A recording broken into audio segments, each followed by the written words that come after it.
Good afternoon बच्चों, सब लोग तैयार हैं? कल की क्लास में हम लोगों ने भाग 3 के बारे में चर्चा की थी, जिसको हम मौलिक अधिकार कहते हैं, फंडामेंटल राइट। ये बेटा एक ऐसे अधिकार व्यक्ति को पैदा होते ही मिल जाते हैं। कैसे मिलते हैं? है ना, जन्म से ही मिलते हैं। हमारे संविधान में मौलिक अधिकार अमेरिका के संविधान से लिए गए थे। किस देश से लिए गए थे? अमेरिका के संविधान से लिए गए थे। अगर भाग की बात करेंगे तो भाग किस में चर्चा इसकी? भाग 3 में इसकी चर्चा। अगर आर्टिकल की बात करेंगे तो 12 से 35 आर्टिकल। ठीक है, जब हमारा संविधान बना था उस समय कितने प्रकार के मौलिक अधिकार थे? हमारे संविधान में कितने प्रकार हुआ था? 7 प्रकार के। 7 प्रकार के थे। 7 प्रकार आपको क्रम से याद होना चाहिए। क्रम से नहीं, कैसे भी याद होना चाहिए, विद आर्टिकल। सबसे पहले कौन सा अधिकार था? समानता का अधिकार। इसमें सबके लिए समानता की बात की गई है ना। आर्टिकल 14 से लेकर 18 में इसका अधिकार है। ठीक है। स्वतंत्रता का अधिकार बेटा 19 से 22। उसके बाद शोषण के विरुद्ध स्वतंत्रता का अधिकार 23-24 है ना। धार्मिक स्वतंत्रता का अधिकार 25 से 28। शिक्षा एवं संस्कृति का अधिकार 29-30। संपत्ति का जो आपका अधिकार था उसको हटा दिया गया। किस संविधान संशोधन के द्वारा हटाया गया था? 44वां संविधान संशोधन 1978 को हटाया। बेटा हटा के इसको कहाँ कर दिया गया? इसको हटाया क्यों गया? हमारे देश के विकास में, डेवलपमेंट बहुत सारी समस्याएं आ रही थी, बाधाएं आ रही थी। अगर बेटा गाँव में किसी व्यक्ति का मौलिक अधिकार होता तो क्या सरकार ले पाती? नहीं ले पाती। अगर आपका घर जहाँ रहते हैं, अगर सरकार चाहे कि वो हमें लेनी चाहिए, हवाई अड्डा बनवाएंगे, आप रोक नहीं पाएंगे उसे। अगर यही मौलिक अधिकार होता तो आप कहते हैं तो मेरे दादा का घर बनाया हुआ है, हम इसको कैसे दें? हम नहीं देंगे। सरकार आपसे जबरदस्ती नहीं करती। आप कहाँ चले जाते हैं? Supreme court. आपके मौलिक अधिकार का रक्षक कौन है? सुप्रीम कोर्ट है। तो सुप्रीम कोर्ट कहता है कि भैया इनके दादा का घर है, आप इसको नहीं ले सकते। ठीक है सर, मौलिक अधिकार सब किसके खिलाफ है? किसके खिलाफ? मौलिक अधिकार एक व्यक्ति को दिए गए हैं। राज्य उनके खिलाफ कोई काम नहीं कर सकता। अगर करेगा तो सुप्रीम कोर्ट चले जाएगा। ठीक है, राज्य के खिलाफ क्यों है? ठीक है। अगर मौलिक अधिकार को कोई ऐसी देश में परिस्थिति हो जाती है, आपातकाल, इमरजेंसी के देश में अगर इमरजेंसी लगती, आपातकाल लगता तो मौलिक अधिकार क्या कर दिए जाते? बेटा छीन लिए जाते, निलंबित कर दिए जाते। कौन करेगा? राष्ट्रपति, है ना। अगर मौलिक अधिकार पर प्रतिबंध कौन लगाएगा? आपके संसद लगाएंगे। ठीक है। आज हम लोग बात करेंगे भाग 4।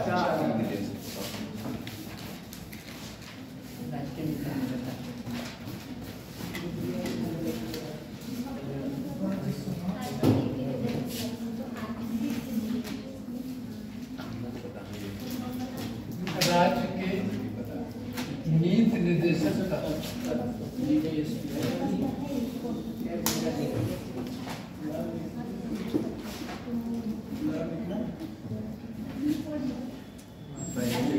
इसको इंग्लिश में बोलते हैं डायरेक्टेड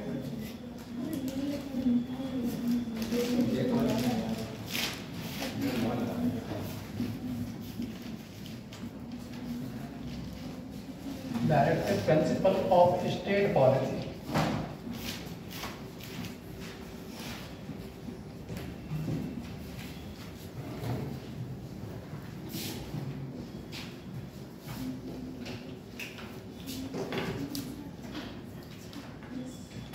इसको बार बार राज्य के नीति निर्देशक तत्व ना बोल के क्या बोलेंगे? जीपीएससी बोलेंगे। ठीक है बेटा।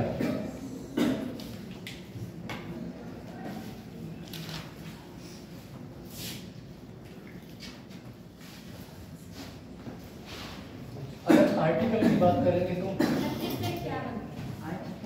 36 से 51। अगर ये पूछा जाएगा, ये भी किसी देश के संविधान से आयरलैंड के। तो फेवरेट सब्जेक्ट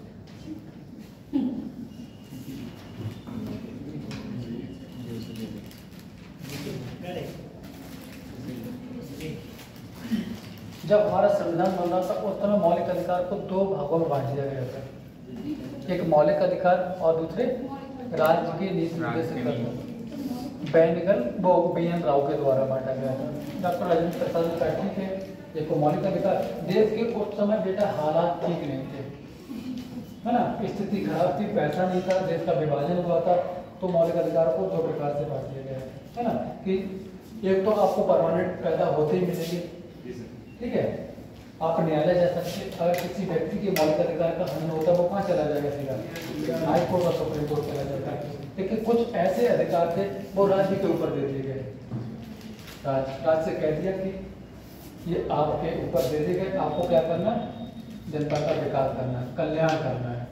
चीजों को समझ पा रहे या नहीं समझ पा रहे, समझ पा रहे, राज्य को सौंप दिए गए।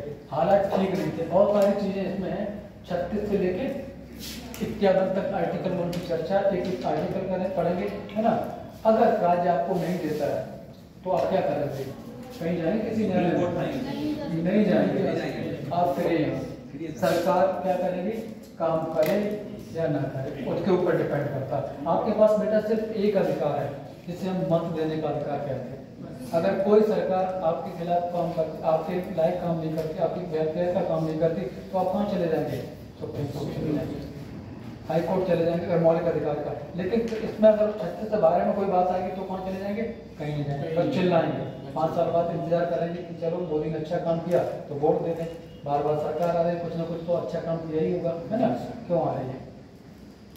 अगर नहीं आती तो जनता उसको बदल देती, ठीक है।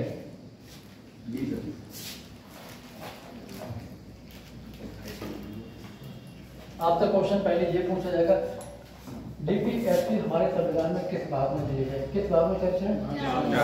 अगर आर्टिकल की बात करेंगे तो बेटा चर्चा, ये क्वेश्चन पूछा जा सकता है। अब ये पूछा जाएगा कि DPSP हमारे देश के संविधान में किस देश के संविधान से दिए गए, आयरलैंड। IAS में एक बार क्वेश्चन पूछा गया था, आयरलैंड में किस देश के संविधान से क्वेश्चन, आयरलैंड में भी किस देश से लिया गया था, तो स्पेन से लिया गया था।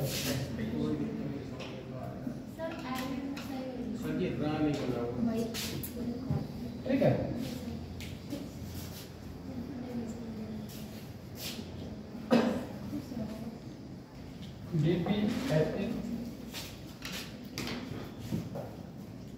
DPSP को यह एक ऐसा चेक है जिसका भुगतान बैंक की इच्छा के अनुसार होता है। KT साहब का स्टेटमेंट है, पूछा जाता है, यह एक ऐसा चेक है जो बैंक की इच्छा के अनुसार मिलता है। यह स्टेटमेंट किसका है, आपको ऑप्शन दे दिए जाएंगे, KT साहब और ग्रैंड ऑस्टिन और क्या बोलते हैं आपके अम्बेडकर जी होंगे, है ना, डॉक्टर राजेंद्र प्रसाद। ये स्टेटमेंट इंपॉर्टेंट बहुत सारे हैं, DPSP होने तो 10-20 पता है, अभी हम आपको बताएंगे, लेकिन ये स्टेटमेंट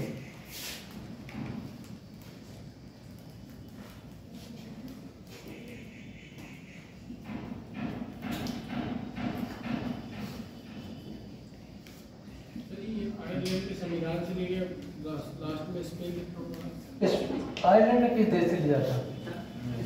IAS में सवाल पूछा गया था, राज्य के नीति निर्देशक तत्व आयरलैंड के द्वारा किस देश के संविधान से लिए गए थे, तो स्पेन के संविधान से। अब तो इतना ज्यादा नहीं पूछेगा, अब अगर बहुत अच्छा तरह पूछा जाए तो अगली चीज को जाएंगे।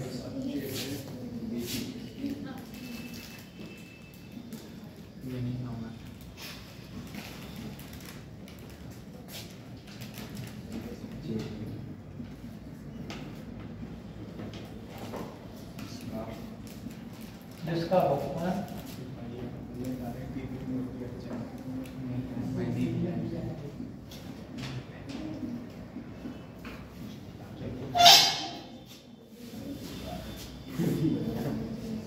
DPSP को यह एक ऐसा चेक है जिसका भुगतान किसकी इच्छा का होता है, बैंक की। बैंक कौन है, राज्य है ना, राज्य का मन आपको ये चीज दे और राज्य का मन आपको ये चीज ना दे। अब आप चेक लेके बैंक में जाते हैं तो फाइनल आसान तरीका नहीं होता, 20 उसमें लगा देते, कहते ये प्रॉब्लम वो प्रॉब्लम, साइन नहीं हुए, आगे है ना, ये मिस्टेक हो गई, तो बैंक अपनी इच्छा से दे देती है।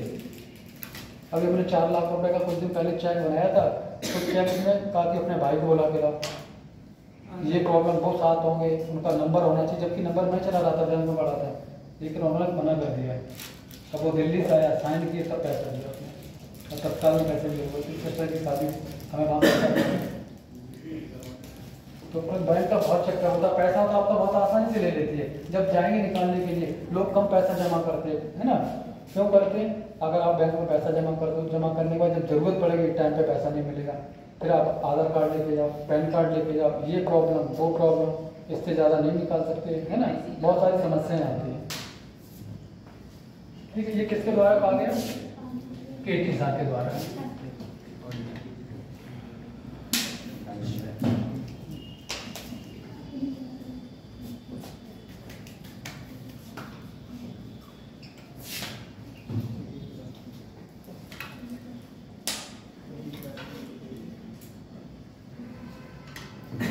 आर्थिक लोकतंत्र की स्थापना हो गई।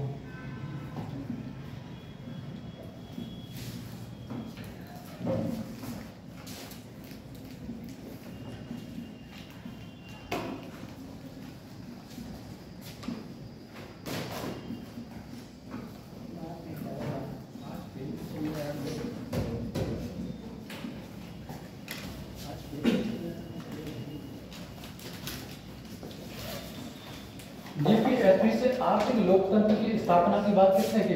डॉक्टर भीमराव अम्बेडकर। आयकर जैनी के द्वारा पवित्र इच्छाएं माना गया। नव वर्ष की शुभकामनाएं श्री नसीमुद्दीन के द्वारा कहा गया इसको। ये आर्थिक क्षेत्र में लोकतंत्र लाएगा के.एम. पटकर के द्वारा कहा गया। सामाजिक क्रांति लाएगा और ग्रैंड ऑस्टिन के द्वारा कहा गया। कई स्टेटमेंट नहीं पूछे जाते, आप एसएससी की तैयारी कर रहे, कोई मतलब नहीं लिखने का, है ना? मंडी वगैरह। आर्थिक लोकतंत्र की स्थापना कितनी की थी? डॉक्टर भीमराव। दो स्टेटमेंट है। एक ऐसा चेक है जो बैंक की इच्छा के अनुसार भुगतान किया जाता है। किसके द्वारा कहा गया था? केटी शाह के द्वारा। ठीक है।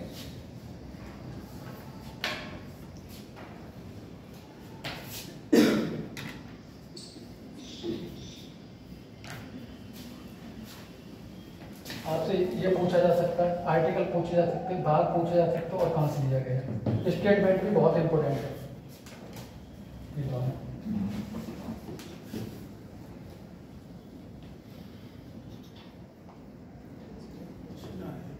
बैठा दो बेटा। ऊपर से बिठाया नीचे।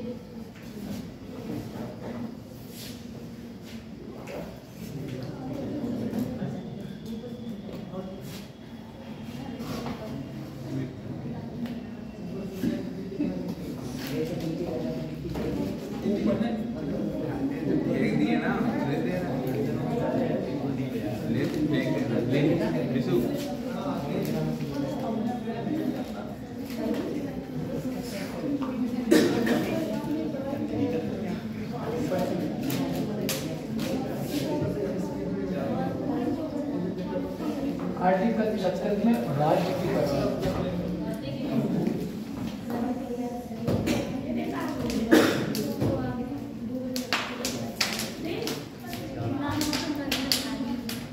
आर्टिकल 36 में राज्य की परिभाषा के बारे में बताया गया। आपने इससे पहले आर्टिकल 12 में पढ़ा था राज्य की परिभाषा। आर्टिकल 12 और 36 की सेम परिभाषा है। राज्य कौन होगा? केंद्र सरकार भी हो सकती, संसद हो सकती, विधानमंडल हो सकती, कोई स्थानीय निकाय हो सकता, कोई बोर्ड हो सकता है ना? तो वो कैसे कानून बनाएगा, अब एक एक करके बताएंगे आपको। ठीक है। इसमें राज शब्द को परिभाषित किया गया है। कैसे? राज शब्द को परिभाषित किया गया है। हाँ, राज्य को, राज्य की परिभाषा के बारे में बताया, मैं आपको 12 में दिखा। ठीक है सर, इसमें डीपीएसपी की बताई थी परिभाषा। डीपीएसपी की? सर, इसमें डीपीएसपी की परिभाषा बताई थी। किसमें? इसी में सर। स्वयं परिभाषा है जो राज्य की है। ऐसे कानून नहीं, ऐसा काम करेगी, लोगों का क्या होना चाहिए? विकास होना चाहिए, हित होना चाहिए, कल्याण होना चाहिए। केंद्र सरकार से भी उम्मीद की जाती है, राज्य सरकार से उम्मीद की जाती है, स्थानीय निकाय उनसे भी उम्मीद की जाती है ना। कोई फैक्ट्री वगैरह, वो लोगों के हित के बारे में काम करेगी। आर्टिकल पढ़ो, कुछ चीजें समझ में आएगी।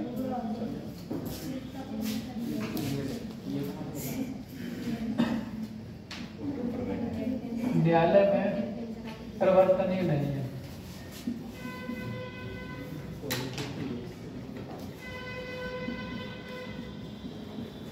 अगर किसी व्यक्ति को अगर ये राज्य की नीति निर्देशक जिसको हम डीपीएचपी बोलते हैं अगर नहीं मिल रहे, क्या वो न्यायालय में जा सकता है? जा सकता है? नहीं जा सकता, अपरवर्ती नहीं है ना, न्यायालय में नहीं जा सकते। आर्टिकल राज्य का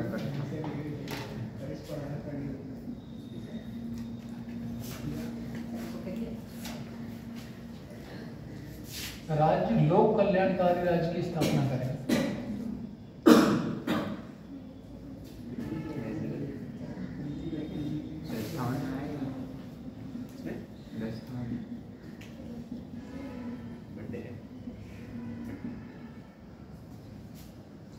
आपसे आर्टिकल पूछा जाता है लोक कल्याणकारी राज्य की स्थापना किस आर्टिकल में बात की गई, तो आर्टिकल लोक कल्याणकारी राज्य कैसे होगा? सामाजिक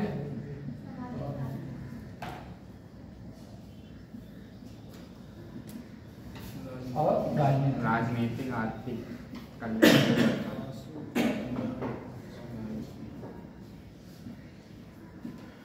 ये तीनों प्रकार के बेटा आपको न्याय मिल जाएगा तो लोग राज्य कैसा हो जाएगा? लोक कल्याणकारी जी सर, है ना। जैसे समाज में कुछ लोग पिछड़े होते हैं है ना, उसको समाज की मुख्य धारा में लाके सरकार बहुत तरह की योजना आवास वगैरह दे देती है ना, आपने देखा होगा। आर्थिक रूप से जो पिछड़े लोग होते हैं उनको आपने देखा होगा राशन प्रोवाइड कराती है ना, 5 किलो जो चावल मिलते हैं है ना, गेहूँ मिलते हैं, इसी के अकॉर्डिंग मिलते हैं। आय की असमानता को दूर करता है। हाँ, आय की असमानता को दूर करते हैं, ठीक है ये। सर न्याय मिलता है और ये न्याय तो मिल रहा है, पर कुछ लोग ऐसे हैं समाज में जो वंचित है ना, निचले तबके के लोगों में 2 वक्त की रोटी नहीं मिलती है, तो वो न्याय तो होगा उनसे। आर्टिकल 13 है सामाजिक कर्तव्यों को परिभाषित। स्त्री और समान कार्य के लिए समान वेतन।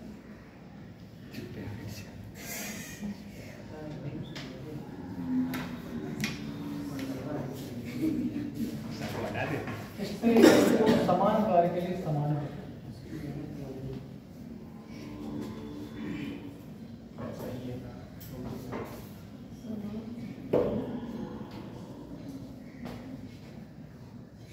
समान कार्य के लिए समान।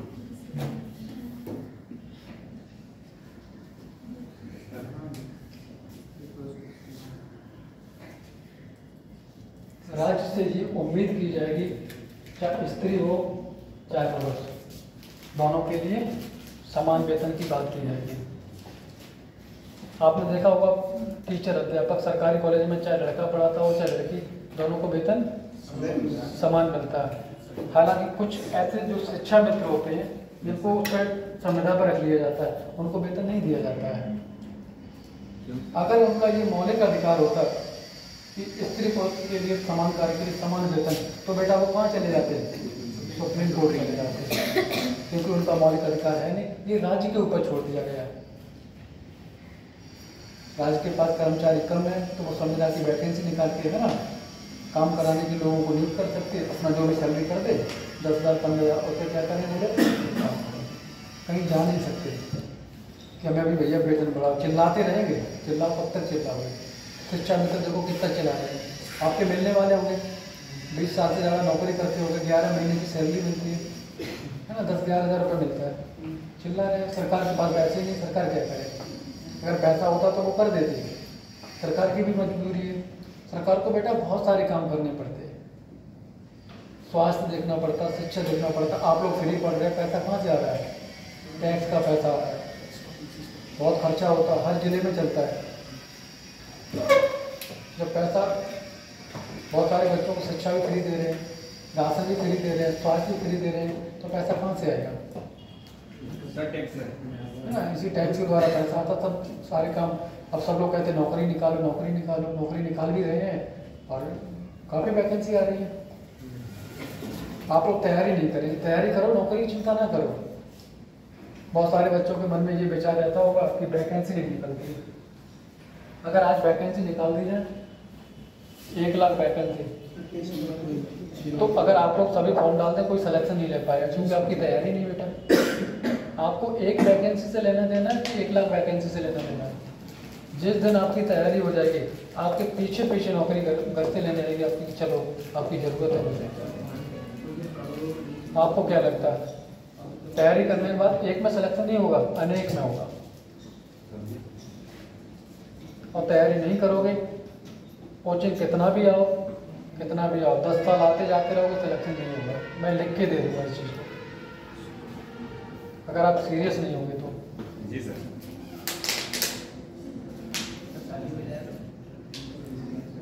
सबका सिलेक्शन होता भी नहीं, आप लोग सभी जानते हैं। कुछ ही बच्चों का सिलेक्शन होता है, जो पढ़ता है उसका सिलेक्शन होता है। अपने आप को कभी कमज़ोर ना आंको। बहुत सारे बच्चों के मन में ये द्वंद्व रहता होगा, डायलेमा की स्थिति रहती होती उनकी दुविधा की। वो सोचते हो कि मैं बहुत कमज़ोर हूँ, वो लड़की बहुत तेज, मेरा होगा या नहीं होगा, दिमाग में विचार चलता होगा। बेटा अगर आप मेहनत करोगे, कमज़ोर हो, तब भी आपका सिलेक्शन उससे पहले होगा। हमारे ऐसे मिलने वाले हैं, आपको क्या बताऊँ, जो 3rd डिवीज़न पास हुए, बड़ी मुश्किल से पास हुए, अच्छे पदों पर income tax, sale tax officer है वो इस समय, कोई IAS है, कोई PCS अधिकारी, अच्छे पदों पर तैनात है। मनोज शर्मा की तो कहानी आप लोग जानते ही होंगे, मुरैना के रहने वाले थे। उनकी कंडीशन बहुत ख़राब थी, हाई स्कूल इंटर दोनों में फेल हो गए थे। और जब उन्होंने तैयारी करना शुरू किया, वो पीछे मुड़ के नहीं थे, प्रॉपर IAS में थे। जिस दिन आप तैयारी करना शुरू कर देंगे, नौकरी तो लग ही जाएगी। GD के लिए आप मैथ पढ़ते तो डर लगता, नहीं पढ़ते तब प्रॉब्लम होती है आप लोगों को। 5-5, 7-7 टॉपिक क्यों नहीं पढ़ पाते? दिल से कोई चीज़ सीरियस लेती नहीं आप लोग। बॉडी तो आपकी यहाँ पर है, लेकिन माइंड कहीं और भटक रहा, दिमाग में कुछ और चल रहा। टीचर पढ़ा रहा है, टीचर को आप सुनते नहीं। बहुत सारे बच्चों के दिमाग में ये चल रहा होगा कि सर की 1.5 घंटे कब क्लासों में घर पे पहुँचूँ। जी सर। किसी ने टाइम दे रखा होगा कि मैसेज का रिप्लाई भी करना है ना, कॉल भी आ सकती है बीच में। आगे की सर एक बच्चा ऐसा जिसका सर सिलेक्शन तो हो गया, सर अपनी कोचिंग का है। आ रही क्या? नहीं सर, वो कह रहा है कुछ लगा ही नहीं क्या आप, क्योंकि सर वो मांगते हैं वहाँ पे, हाँ सर, ये किस बच्चे का सिलेक्शन हो गया जिसका सिलेक्शन होता है वो वहाँ पे उनका शायद नाम वगैरह लिखा जाता है। अच्छा, ड्रिवन कॉलेज में? जी सर। तो ठीक है, उसको ड्रिवन कॉलेज भेजा देना, एक दोनों की चलेगा, ठीक है। अच्छी बात है, बताइए कितना हुआ था? इसका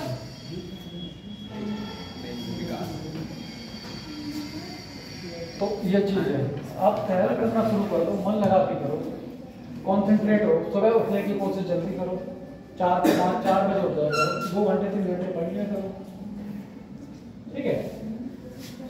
स्त्री पुरुष में समान कार्य के लिए समान वेतन की बात की गई है, लेकिन ऐसा होता नहीं, दिया जाता कहीं नहीं दिया जाता।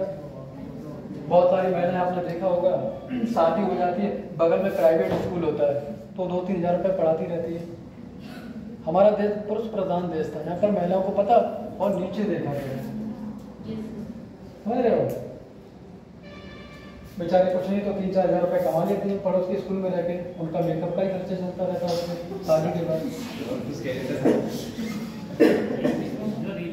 पढ़ाती हैं बहुत सारी, तो समानता की बात नहीं करता। हमारे राज्य के जो नीति निर्देशक तत्व हैं, उसको हम DPSP बोलते हैं, ये हमारा कोई फंडामेंटल राइट्स है ना, राज्य के ऊपर छोड़ दिया गया है, ठीक है। आर्टिकल 39A समान न्याय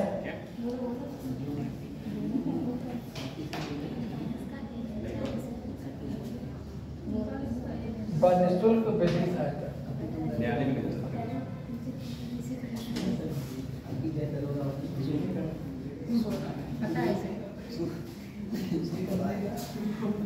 ये बेटा बाद में जोड़ा गया था 42वां संविधान संशोधन 1976।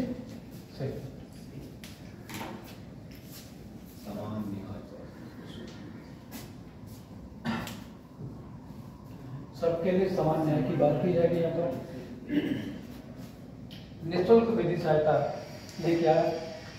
राज्य से जो उम्मीद की जाती है, जैसे बहुत सारे गरीब होते हैं, अपराधी है ना, जिनकी कोई सुनवाई करने वाला नहीं होता, पैसे नहीं होते, वकील नहीं करा पाते, तो वो जज साहब से बोल देते हैं कि हमारे पास पैसा नहीं है ना, हमारी कोई नहीं सुनवाई करेगा, जज साहब हमें सरकारी वकील प्रोवाइड करा दो।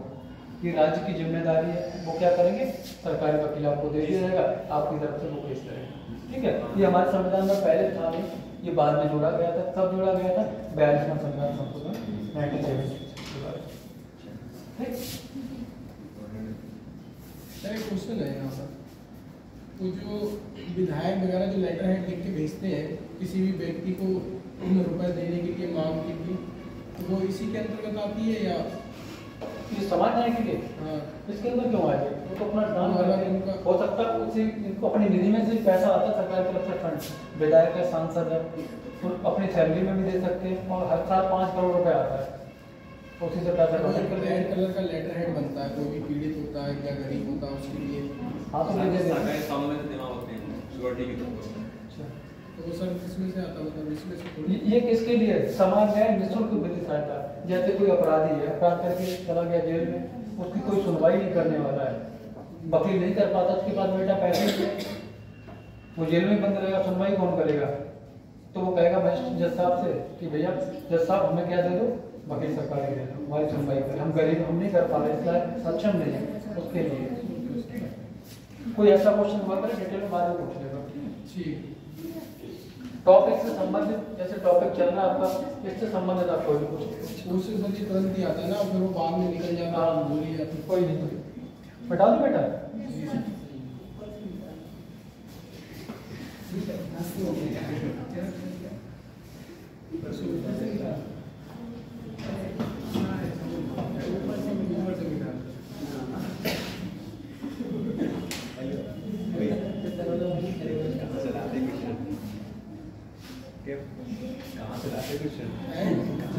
नॉलेज के बेस पे क्वेश्चन है, जितना भी एक्सपेरिमेंट करा और एक्सपीरियंस ले रखा है समझ नहीं आता।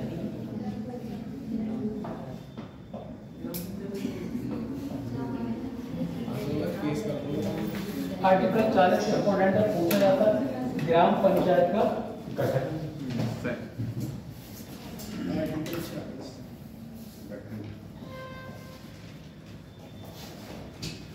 ये जब आर्टिकल हमारे डीपीएसपी में डाला गया था तो अंबेडकर और महात्मा गांधी बहुत बहस हुई थी। अंबेडकर साहब कह रहे थे कि ग्राम पंचायत नहीं होनी चाहिए, तो अंबेडकर कह रहे थे नहीं होनी चाहिए। अंबेडकर कह रहे थे कि भैया भ्रष्टाचार बहुत होगा, नीचे पैसा पहुंच ही नहीं पाएगा, विकास कैसे हो पाएगा। तो गांधी ने कहा होनी चाहिए। तब तक आ गए डॉक्टर राजेंद्र प्रसाद। तो डॉक्टर राजेंद्र प्रसाद ने कहा कि कोई बात नहीं, आप आपस में क्यों विवाद कर रहे हो, है ना, कोई नहीं, ये राज्य के ऊपर हम डाले दे रहे हैं, राज्य को जब ठीक लगे तब क्या करे, राज्य लागू कर, राज्य को ठीक ना लगे पड़ा हुआ है, क्या दिक्कत है, जरूरी क्या। तो डॉक्टर राजेंद्र प्रसाद के कहने पे आर्टिकल 40 पे क्या डाल दिया गया, ग्राम पंचायत, ये डाल दिया गया, लागू नहीं होगा। लागू कब हुआ, पढ़ा था, सरकार की तरफ से बहुत सारी योजनाएं आती रही, जैसे सामुदायिक विकास कार्यक्रम 1952 में स्टार्ट हुआ था।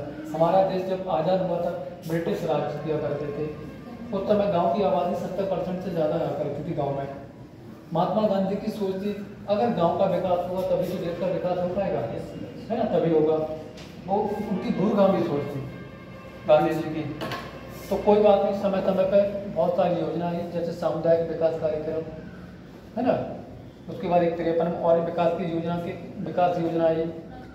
तो देश का विकास हो नहीं पाया, समय समय पे योजना आती रही, ऊपर से पैसा आता था, नीचे जो जिलाधिकारी होते थे वो पैसा खा जाते थे, बंगला मिलता था, गाड़ी मिलती थी, वो क्यों गाँव में जाएंगे, विकास होगा या नहीं होगा, उन्हें क्या मतलब। काफ़ी दिन हो गए, नेहरू जी ने कहा कि देश का तो विकास हो ही नहीं रहा है, क्या करना चाहिए। तो फिर बलवंत राय मेहता कमेटी का गठन किया गया। किस कमेटी का? उनने जो पंचायत पढ़ाई, हल्का फुल्का इस आर्टिकल के बारे में बताया, डिटेल में बताएंगे। तो कहा कि भैया गांव का विकास ऐसे नहीं होगा, एक त्रिस्तरीय ढांचा बनाया जाए, जिला स्तर पे, ब्लॉक स्तर पे और ग्राम स्तर पे, ठीक है। समय समय पे मांग करते रहे, कोई बात नहीं। फिर उसके बाद अशोक मेहता समिति है, उन्होंने 2 स्तर बताए, है ना, ML सिंघवी समिति आई और तरह तरह की समिति आई, हम इसको आगे डिटेल में बताएंगे। ठीक है, हमारे पंचायत का गठन किसके द्वारा हुआ था? बलवंत राय समिति के द्वारा, है ना। उसने 3 स्तर बताए। 73वां संविधान संशोधन हुआ, 73-74 दोनों साथ साथ हुए थे, तब इसको ग्राम पंचायत का क्या कर दिया गया? संवैधानिक दर्जा मिला। ठीक है, उस समय कुछ नहीं पढ़ा था, बस एक आर्टिकल है, आगे जब भाग 9 पढ़ाएंगे वहाँ डिटेल में इसकी हम चर्चा करेंगे। ठीक है,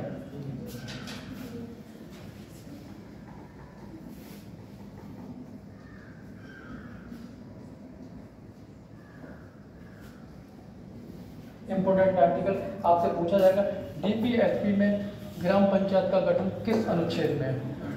आर्टिकल 40।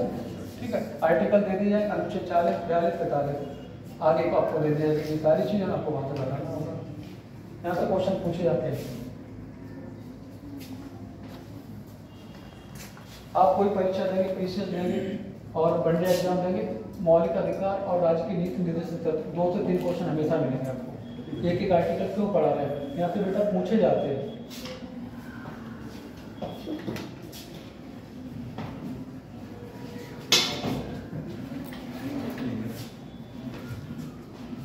आर्टिकल 40 रोजगार का, नागरिकों को रोजगार प्रदान करना।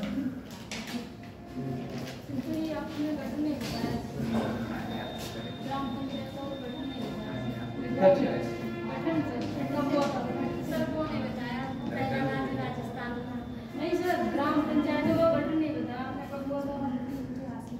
सबसे पहले लागू हुआ था राजस्थान में 2 अक्टूबर 1959 को, उसके बाद आंध्र प्रदेश हुआ। हम डिटेल में पढ़ाएंगे, आर्टिकल लिख लो, अभी कोई मतलब नहीं है। ठीक है, संवैधानिक दर्जा कब मिला था? भाग 9 में दिया गया, सारी चीजें पढ़ाएंगे। आप परेशान क्यों? नागरिकों को रोजगार प्रदान करना,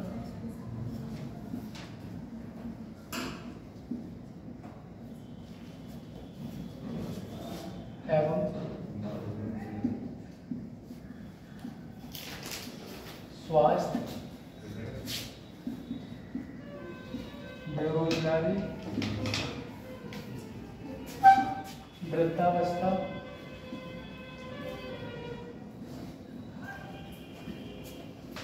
विकलांगता,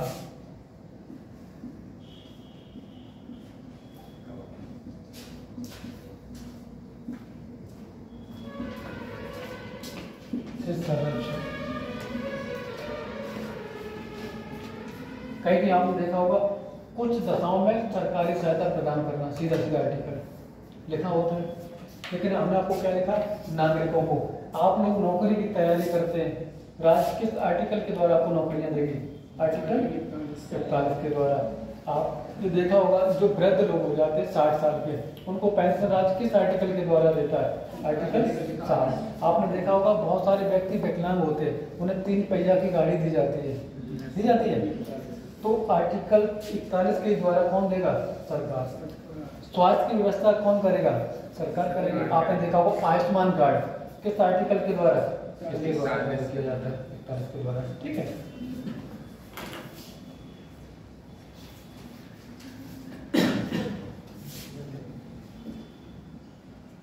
आर्टिकल 42 न्यूनतम मजदूरी,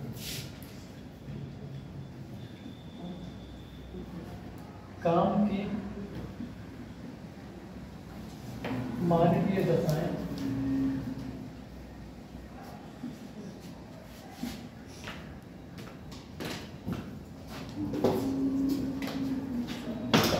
न्याय संगत न्याय और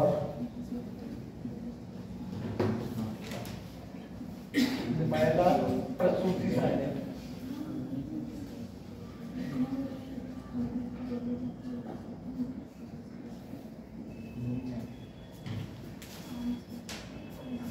आर्टिकल 42 में काम की मानवीय दशाओं के बारे में बताया गया है।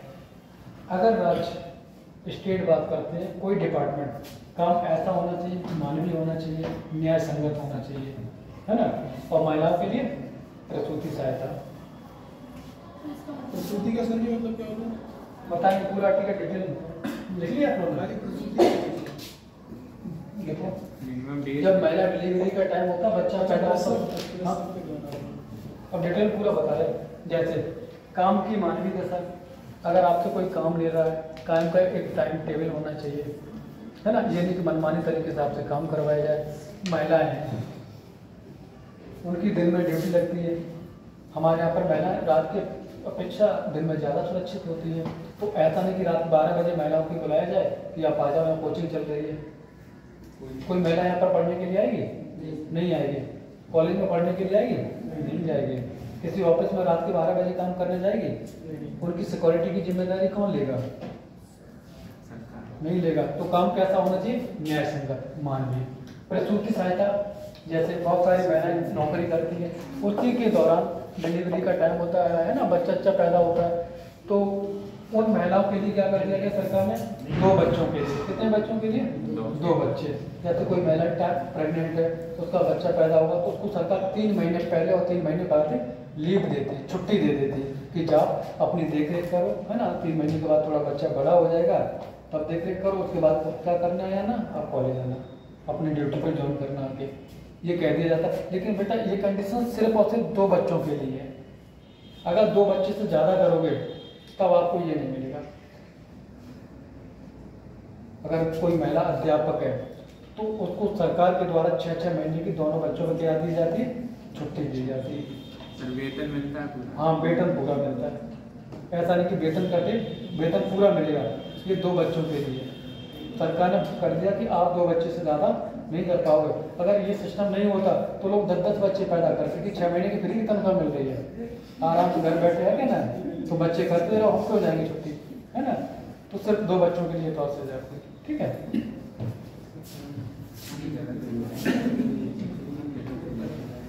आर्टिकल 43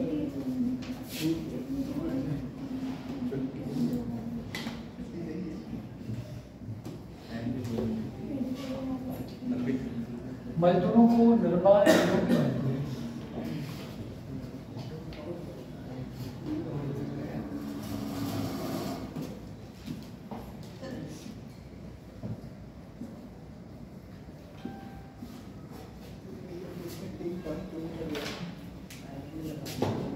कोई भी मजदूर काम करने जा रहा है या कोई काम करा रहा है ना, राज्य में कोई भी आ सकता है, कोई फैक्ट्री आ सकती है ना, कुछ भी आ सकता है। ये नहीं कि केंद्र सरकार, राज्य सरकार, कोई स्थानीय निकाय काम कर रहा, उनको इतना पैसा दे दो, उनका घर परिवार चल रहा है।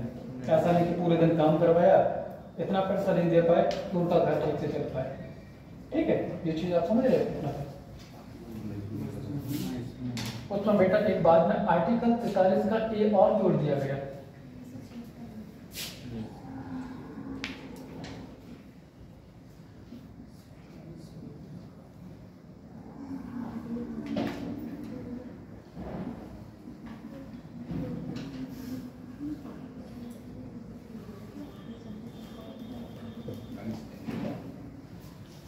उद्योगों में मजदूरों की भागीदारी, बड़ी बड़ी कंपनियां है ना, उसमें मजदूर काम करते हैं, है ना, बड़े बड़े पदों पर तैनात ऑफिसर वगैरह होते हैं। तो ऐसा नहीं, जो मजदूर आपने देखा होगा, मजदूर मंडल उसके अध्यक्ष बना दिए जाते हैं ना, तो उनसे पूछा जाएगा कंपनी का खुलने का टाइम क्या रहेगा, बंद करने का टाइम क्या रहेगा, छुट्टी क्या रहेगी। मजदूर रहते हैं, वो ग्राउंड लेवल की जानकारी ज़्यादा रखते हैं, तो उनकी भी हिस्सेदारी कि भैया आप भी आओ, मिलकर हम लोग कंपनी कैसे चलाएंगे, आगे काम कैसे करेंगे, तो उनकी भी भागीदारी रहेगी। ये बाद में जोड़ा गया था, पहले नहीं था। कब जोड़ा गया था? ये भी 42वां संविधान संशोधन।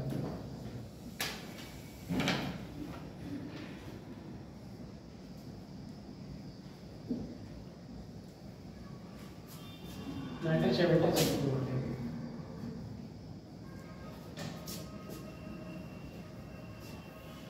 एक और आर्टिकल जोड़ा गया 43 का,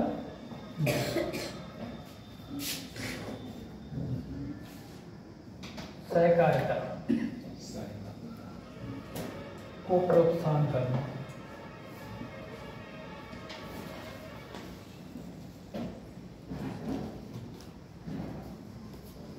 ये जोड़ा गया था 97वां संविधान संशोधन।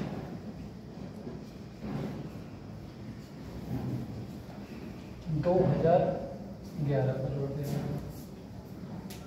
कोऑपरेटिव, बहुत सारी ऐसी संस्थान है, जैसे आपकी इफको नहीं है, सहकारी समिति लिखा होगा, इसमें सरकार भी काम करती है और प्राइवेट लोग, क्योंकि प्राइवेट लोगों के पास पैसा नहीं, टेक्नोलॉजी नहीं है ना, वैज्ञानिक तरीके से वो क्या करेंगे, आपको बताएंगे चीज़ों को कि आप ऐसे ऐसे काम करिए, नई नई टेक्नोलॉजी ला के देंगे, आप भी इसमें शामिल करिए। हमारे पास कर्मचारी नहीं है ना तो टाइम है, तो आप 10 लोग इकट्ठे हो जाए, अपना ये काम करना शुरू कर दो। ठीक है, देखो आर्टिकल बहुत इंपॉर्टेंट है, 40 सब इंपॉर्टेंट है, ये भी है।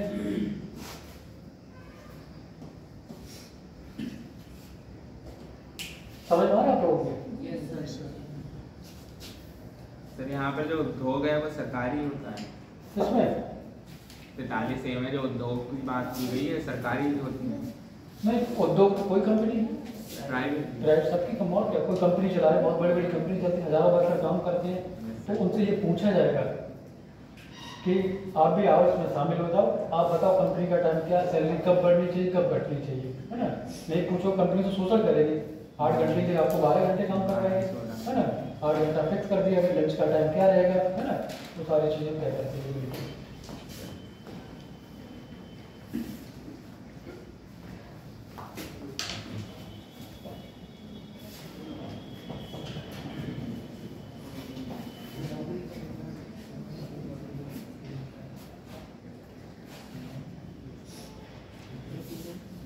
विधवा पेंशन चलती है सरकार के द्वारा, राज्य सरकार के द्वारा दी जाती है, किस आर्टिकल के द्वारा दी जाएगी, आर्टिकल के द्वारा, है ना।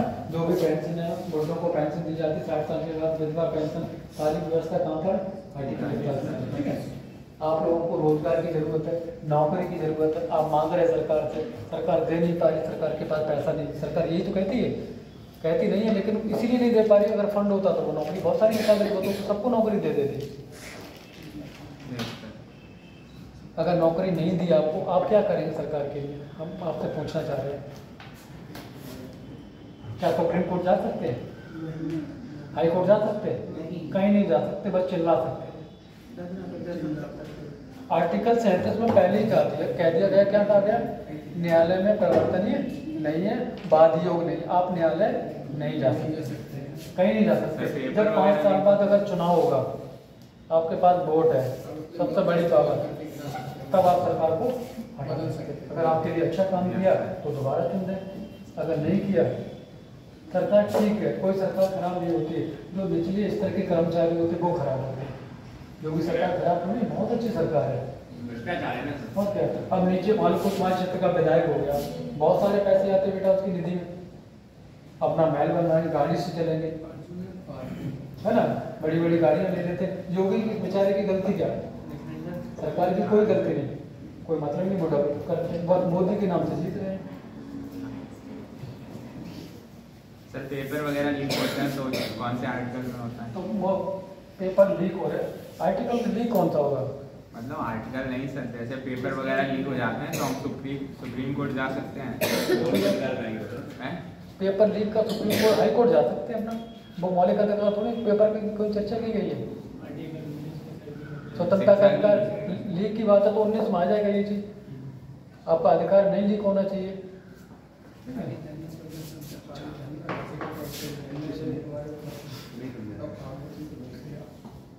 आपके पास सबूत, आप चले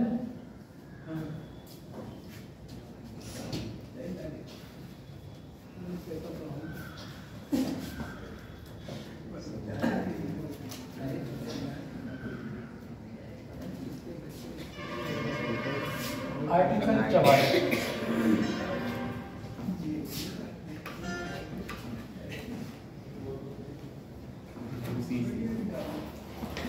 समान नागरिक संहिता।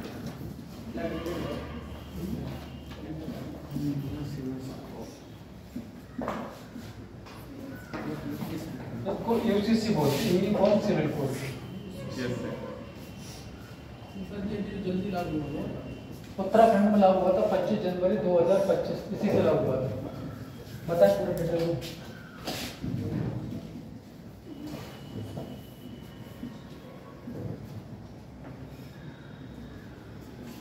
यूनिफॉर्म सिविल कोड हमारे देश में संहिता 3 प्रकार की होती है।